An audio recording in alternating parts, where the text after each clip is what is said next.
પોરબંદર શહેરમાં 3 નરાધમોએ સગીરા પર દુષ્કર્મ આચર્યું હતું, જે મામલે 4 જેટલા શખ્સો સામે પોલીસ ફરિયાદ નોંધાઈ હતી।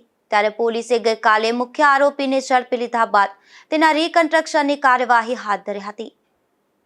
પોરબંદર શહેરને શર્મસાર કરનારી એક ઘટના બની હતી, જેમાં સગીર યુવતીને ચાઈડીસી રેસિડેન્સીમાં રહેતો અને વૃંદાવન પાર્કનો માલિક એવું જયરાજ દિલીપ સુંડાવદરા નામનો શખ્સ રાત્રે 12:30 વાગ્યે નાસ્તો કરવાના બહાને સફેદ રંગની કારમાં લઈ ગયો હતો।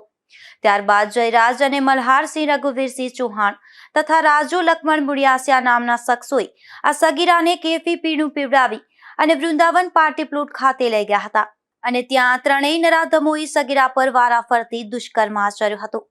તો આ કેસની તપાસમાં ગઈકાલે વધુ એક આરોપી ઝડપાયો છે, જેમાં પોલીસે જયરાજ દિલીપ સુંડાવદરા નામના શખ્સને ઝડપી લઈ અને રિકન્સ્ટ્રક્શનની કાર્યવાહી હાથ ધરી હતી। પોલીસે આ શખ્સને લઈ બનાવની ઘટના માટે વૃંદાવન પાર્ટી પ્લોટ સહિતની જગ્યા પર લઈ જઈ અને પોલીસે રિકન્સ્ટ્રક્શનની કામગીરી પૂર્ણ કરી હતી। નિપુલ પોપટ સાથે શુભ થાનકી, ગુજરાત ન્યૂઝ, પોરબંદર।